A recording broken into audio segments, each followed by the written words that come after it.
నెహెమ్యా గ్రంథము 13వ అధ్యాయము. ఆ దినమందు వారు మోషే గ్రంథము జనులకు చదివి వినిపించగా, అందులో అమ్మోనీయులు గాని మోయాబీయులు గాని దేవుని యొక్క సమాజమును ఎన్నటికీ చేరకూడదు.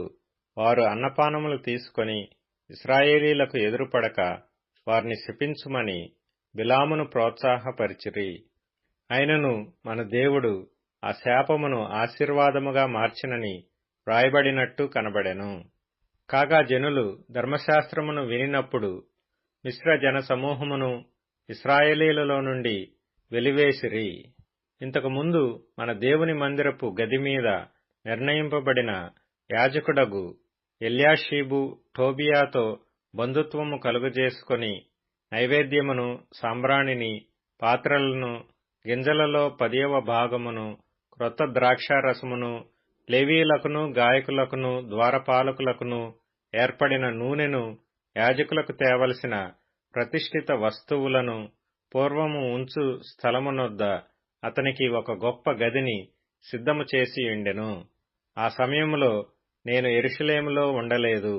ఎందుకనగా బబులోను దేశపు రాజైన అర్తహషస్త ఏలుబడి యందు 32వ సంవత్సరమున నేను రాజును దర్శించి కొన్ని దినములైన తరువాత రాజునొద్ద సెలవు పుచ్చుకొని యెరూషలేమునకు వచ్చి ఎల్యాషీబు దేవుని మందిరములో టోబియాకు ఒక గది ఏర్పరచి చేసిన కీడంతయు తెలుసుకొని బహుగా దుఃఖపడి ఆ గదిలో నుండి టోబియా యొక్క సామాగ్రి ఎంతయు అవతల పారవేసి గదులన్నీయు శుభ్రము చేయుడని ఆజ్ఞాపింపగా వారాలాగు చేసిరి. పిమ్మట మందిరపు పాత్రలను, నైవేద్య పదార్థములను, సాంబ్రాణిని నేనక్కడికి మరలా తెప్పించితిని.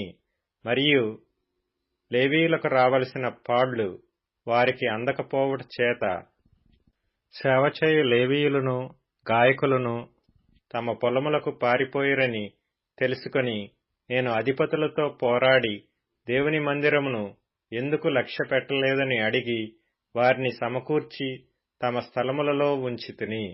అటు తరువాత యూదులందరూ ధాన్య ద్రాక్షారస తైలములలో 10వ భాగమును ఖజానాలోనికి తెచ్చిరి.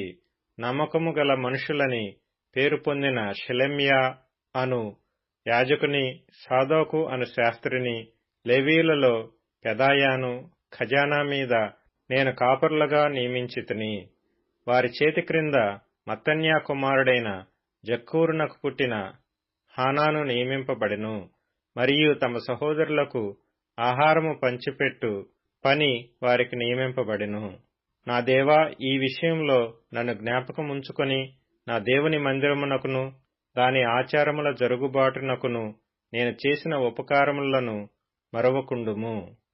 ఆ దినములలో యూదులలో కొందరు విశ్రాంతి దినమున ద్రాక్ష తొట్లను త్రొక్కుటయు, గింజలు తొట్లలో పోయిటయు, గాడిదల మీద బరువులు మోపుటయు, ద్రాక్షారసమును, ద్రాక్ష పండ్లను, అంజూరపు పండ్లను, నానా విధములైన బరువులను విశ్రాంతి దినమున యెరూషలేములోనికి తీసుకుని వచ్చుటయు చూచి ఈ ఆహార వస్తువులను ఆ దినమున అమ్మిన వారిని గద్దించితిని.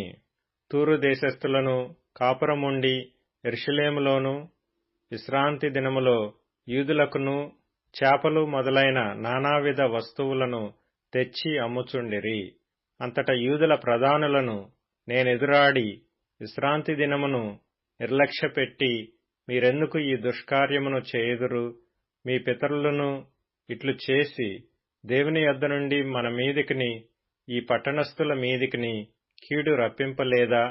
అయితే మీరు విశ్రాంతి దినమును నిర్లక్ష్యపెట్టి ఇశ్రాయేలీల మీదికి కోపము మరీ అధికముగా రప్పించుచున్నారని చెప్పితిని.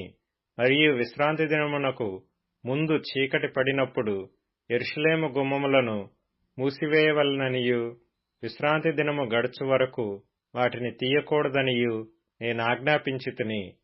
మరియు విశ్రాంతి దినమున ఏ బరువైనను లోపలికి రాకుండా గుమ్మముల యొద్ద నా పనివారిలో కొందరిని కావలియించితిని. వర్తకులను, నానా విధములైన వస్తువులను అమ్మువారును 1-2 మార్లు యెరూషలేము అవతల బస చేసుకొనగా నేను వారిని గద్దించి వారితో ఇట్లంటిని: మీరు గోడచాటున ఎందుకు బస చేసుకొంటిరి? మీరు ఇంకొకసారి ఇలాగు చేసిన ఎడల మిమ్మను పట్టుకొందునని చెప్పితిని. అప్పటి నుండి విశ్రాంతి దినమున వారు మరి రాలేదు. అప్పుడు తమను తాము పవిత్రపరచుకొనవలెననియు విశ్రాంతి దినమును ఆచరించుటకు వచ్చి గుమ్మములను కాచుకొనవలెననియు లేవీయులకు నేను ఆజ్ఞాపించితిని. నా దేవా, ఇందును గూర్చియు నన్ను జ్ఞాపకముంచుకొని నీ కృపాతిశయము చొప్పున నన్ను రక్షించుము. ఆ దినములలో అష్డోదు, అమ్మోను, మోయాబు సంబంధులైన స్త్రీలను వివాహము చేసుకొనిన కొందరు యూదులు నాకు కనబడిరి. వారి కుమారులలో సగం మంది అష్డోదు భాష మాట్లాడువారు. వారు ఆయా భాషలు మాట్లాడువారు గాని యూదుల భాష వారిలో ఎవరికినీ రాదు. అంతటా నేను వారితో వాదించి వారిని శపించి కొందరిని కొట్టి వారి తల వెంట్రుకలను పెరికివేసి, మీరు వారి కుమారులకు మీ కుమార్తెలను ఇయ్యకయు, మీ కుమారులకైనను మీకైనను వారి కుమార్తెలను పుచ్చుకొనకయు ఉండవలెనని వారి చేత దేవుని పేరట ప్రమాణము చేయించి, ఇట్టి కార్యములు జరిగించి, ఇశ్రాయేలీల రాజైన సొలొమోను పాపము చేయలేదా? అనేక జనములలో అతని వంటి రాజు లేకపోయినను అతడు తన దేవుని చేత ప్రేమింపబడిన వాడై ఇశ్రాయేలీలందరి మీద రాజుగా నియమింపబడినను అన్యస్త్రీలు అతని చేత సహా పాపము చేయించలేదా? కాగా ఇంత గొప్ప కీడు చేయునట్లును మన దేవునికి విరోధముగా పాపము చేయునట్లును అన్యస్త్రీలను వివాహము చేసుకొనిన మీ వంటి వారి మాటలను మేము ఆలకింపవచ్చునా అని అడిగితిని. ప్రధాన యాజకుడును ఎల్యాషీబు కుమారుడునైన యోయాదా కుమారులలో ఒకడు హోరోనీయుడైన సన్బల్లటునకు అల్లుడాయెను. దానిని బట్టి నేను అతని నా యొద్ద నుండి తరిమితిని. నా దేవా, వారు యాజక ధర్మమును యాజక ధర్మపు నిబంధనను లేవీల నిబంధనను అపవిత్రపరిచిరి గనుక వారిని జ్ఞాపకముంచుకొనుము.